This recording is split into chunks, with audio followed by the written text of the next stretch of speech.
Sir corona భయం మరోసారి పట్టుకుంది సార్. సింగపూర్‌లో కరోనా రోజు రోజుకి వ్యాప్తి పెరిగిపోతుంది అని చెప్పేసి వార్తలు రావడం చూస్తున్నాం. అసలక్కడ పరిస్థితి ఏ విధంగా ఉంది? మరి అది ప్రపంచవ్యాప్తంగా స్ప్రెడ్ అయ్యే అవకాశాలేమన్నా కనిపిస్తున్నాయా? మరి ఇది ఎటువంటి పరిస్థితులకు దారి తీయొచ్చు? ఆల్రెడీ మనం 4, 5 సార్లు చెప్పుకున్నాం. కరోనా వేరియంట్స్ అనేవి రకరకాల రూపంలో వస్తుంది. జేఎన్ 1 అనే వేరియంట్ ఆ మధ్య వచ్చింది. ఓకే. తర్వాత ఫ్లర్ట్ అనే ఒక వెరైటీ వచ్చింది. ఈ వేరియంట్లో కూడా మళ్ళీ సబ్ వేరియంట్స్ ఉన్నాయి. ఈ ఫ్లర్ట్‌లోనే సబ్ వేరియంట్స్ ఉన్నాయి. ఓకే. ఆ సబ్ వేరియంట్‌లో మెయిన్‌గా ఏమంటే 3 రకాల వేరియంట్స్ ఉన్నాయి. ఒకటి P1 వేరియంట్, రెండోది P2 వేరియంట్, మూడోది KG1 వేరియంట్. ఇప్పుడు సింగపూర్‌లో ఏందంటే పెద్ద ఎత్తున కేసులు కనిపిస్తున్నాయి.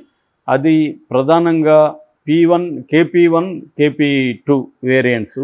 ఈ KP1, KP2 వేరియంట్స్ ఎక్కువగా సింగపూర్‌లో కనిపిస్తున్నాయి. ఇది కూడా ఫ్లర్ట్ లోని సబ్ వేరియంట్స్ అని చెప్తున్నారు. So for example Singapore April last వారంలో 13,700 కేసులు బయటకు వచ్చాయి. అదే మే నెక్స్ట్ వీక్కి అది దాదాపు డబుల్ అయిపోయింది. 21,900, 13,700 నుంచి 25,900కి జంప్ అయింది 1 వీక్లో. అంటే 90% హైక్ కేసులు పెరిగాయి.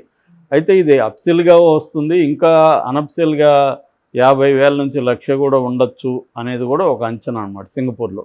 అంటే ఈ మధ్యకాలంలో ఏ దేశంలో కూడా ఇన్ని కేసులు ఒక్కసారిగా within the short span of time రావడం జరగలేదు. అందుకని సింగపూర్ గవర్నమెంట్ కొంత ఆందోళన చెందుతుంది. దీన్ని క్లోజ్గా మానిటర్ చేయాలని చెప్తుంది. So Singapore home minister, health minister Ong Ye Kung దీని మీద ఒక డీటెయిల్ ప్రకటన ఇచ్చారు. అది ఇప్పుడు పాపులర్గా ఇంటర్నెట్లో వెళ్తుంది. ఆయన ఏం చెప్పారంటే మన ఈ 2 వేరియంట్స్ కూడా దీన్ని WHO కూడా క్లోజ్లీ మానిటర్ చేయమనింది.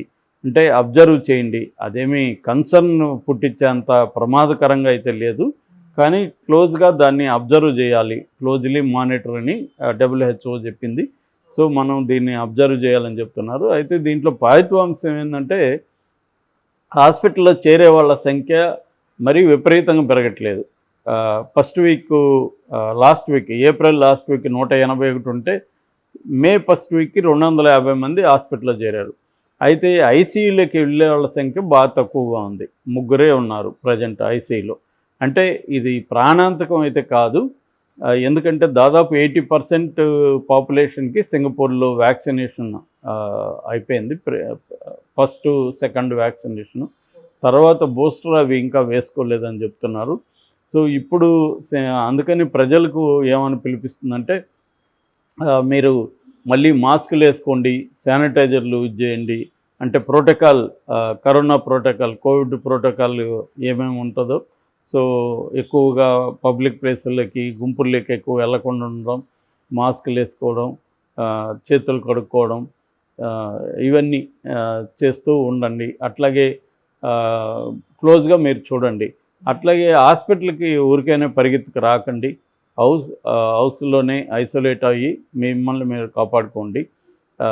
మరీ సీరియస్ అయితే తప్ప రాకండి. అట్లాగే పెద్దవాళ్ళు, వృద్ధులు వీళ్ళు అయితే ఇంకా జాగ్రత్తగా ఉండాలి అనేది చెప్పింది. అట్లాగే హాస్పిటల్స్కి ఏం చెప్పిందంటే అనవసరమైన సర్జరీలు చేయకండి, ఏమన్నా ఉంటే పోస్ట్పోన్ చేయండి, అత్యవసరం అయితేనే సర్జరీలు చేయండి, మిగతావి దీనికోసం కోవిడ్ కోసం పెట్టండి. అట్లాగే పీపీఈ కిట్స్ కావచ్చు, తర్వాత ఎక్విప్మెంట్ ఆక్సిజన్స్ కావచ్చు, ఇవన్నీ హాస్పిటల్స్ రెడీగా ఉండాలి. ఒకవేళ ఇదేమన్నా ఇంకా ఎక్కువ అయ్యి కేసులు హాస్పిటలైజ్ ఎక్కువైతే అప్పుడు రెడీగా ఉండాలనేది కూడా సింగపూర్ గవర్నమెంట్ హెచ్చరించింది. అయితే ఇప్పుడు చాలామందికి ఉన్న డౌట్ ఏమంటే సింగపూర్కి వెళ్ళొచ్చా లేదా మనం. ఇప్పుడైతే ఏ రకమైన రిస్ట్రిక్షన్స్ లేవు, వెళ్ళొచ్చు. క్వారంటైన్ సర్టిఫికేట్ కానీ ఏం అవసరం లేదు, అక్కడ క్వారంటైన్ ఉండాల్సిన అవసరం లేదు. వ్యాక్సినేషన్ సర్టిఫికేట్ కూడా అవసరం లేదు. వ్యాక్సినేషన్ వేసుకోకపోయినా సింగపూర్లో అలో చేస్తున్నారు. సో ప్రీ డిపార్చర్ టెస్టులు కానీ అట్లేమీ చేయాల్సిన అవసరం లేదు. ఇంతకుముందు ఇవన్నీ చేసేవాళ్ళు. అక్కడ క్వారంటైన్లో, మన దేశంలోకి కూడా రాగానే క్వారంటైన్లో పెట్టేవాళ్ళు. హైదరాబాద్లో కూడా అట్లాంటి సెంటర్లు పెట్టారు. ఇప్పుడు అట్లాంటిది ఏమీ సింగపూర్లో ఇప్పటికైతే లేదు. ఎందుకంటే ఇది మరీ ప్రమాదకరంగా ఏమీ లేదు కాబట్టి అలర్ట్గా మాత్రం ఉండాలి, మానిటర్ చేయాలి. అనేది మాత్రం కనిపిస్తుంది. ఏదైనా దీని పట్ల ఆందోళన చెందాల్సిన అవసరం లేదనే WHO కూడా చెప్తుంది. అయితే మన దేశంలో కూడా ఈ KP2 వేరియంట్ కనిపించింది. ముఖ్యంగా మహారాష్ట్రలో పూణే అండ్ థానేలో 250 నుంచి 500 కేసుల వరకు బయటపడినాయని చెప్తున్నారు. సో అందువల్ల ఈ వేరియంట్ ఇప్పుడు మన వాళ్ళు కూడా సింగపూర్కి ఎక్కువ వెళ్తూ ఉంటారు. అక్కడి నుంచి ఎవరైనా క్యారీ చేసుకుని రావచ్చు. అలాగా ముంబై, థానే, పూణే ఈ సిటీస్లో కూడా కనిపిస్తుంది. సో అందుకని ఇండియన్ గవర్నమెంట్ కూడా హెచ్చరిస్తుంది కొద్దిగా అలర్ట్గా ఉండమని. అయితే సింగపూర్ గవర్నమెంట్ ఈ కోవిడ్ని ఎండమిక్గా కూడా ప్రకటించింది. ఎండమిక్ అంటే ఇది సాధారణంగా జలుబు, ఫ్లూ ఇలాగా ఎట్లాగా ఉంటాయో ఇవి పర్మనెంట్గా ఉంటుంది. దానికి మనం రెడీ అవ్వాలి, దాన్ని డీల్ చేయడం నేర్చుకోవాలి. ఆ సీజనల్గా వస్తూ ఉంటుంది, పోతూ ఉంటుంది అనేది వచ్చింది. అది ఎప్పుడో ఫస్ట్ నాకు తెలిసి జగన్ చెప్పాడు అనుకుంటా, దీంతో కరోనాతో జీవించడం నేర్చుకోవడానికి. అప్పుడు అందరూ అతని మీదకి వెళ్ళారు, కానీ ఫైనల్గా అదే తేలింది. అందరూ కూడా కరోనాతో జీవించడం నేర్చుకోవాలి. మనకి మిగతా వైరల్ జబ్బులు ఎలాగ ఉంటాయి, ఫ్లూ కావచ్చు, న్యూమోనియా కావచ్చు, అలా అని వైరల్ ఫీవర్స్ కావచ్చు, సీజనల్గా వస్తుంటాయి, పోతుంటాయి. కొంతమంది వీక్గా ఉన్న వాళ్ళు చనిపోతుంటారు, కోమార్బైడ్స్ ఉన్న వాళ్ళు చనిపోతుంటారు. అంటే వేరే జబ్బులు ఉండి, అస్తమా లాంటివి ఉండి, లేకపోతే డయాబెటిక్ బీపీలు ఎక్కువ ఉండి, ఇలాంటి వాళ్ళకి అది ఈజీగా అటాక్ చేస్తుంది. అట్లాగే ఇమ్యూనిటీ కూడా పెంచుకోవాల్సిన అవసరం ఉంది. సో మన సింగపూర్ నుంచి భయపడాల్సిన అవసరం లేదు, కానీ మనం కూడా కొంత జాగ్రత్తగా ఉండడం, అనవసరమైన వ్యవహారాల్లోకి వెళ్లకుండా ఉండడం, కొంత మళ్ళీ పబ్లిక్ ప్లేస్లోకి వెళ్తున్నప్పుడు మాస్కులు వాడడం, ఇవన్నీ చేయాలి. లేకపోతే ఇది ఇక్కడ కూడా స్ప్రెడ్ అయ్యే అవకాశం ఉంది.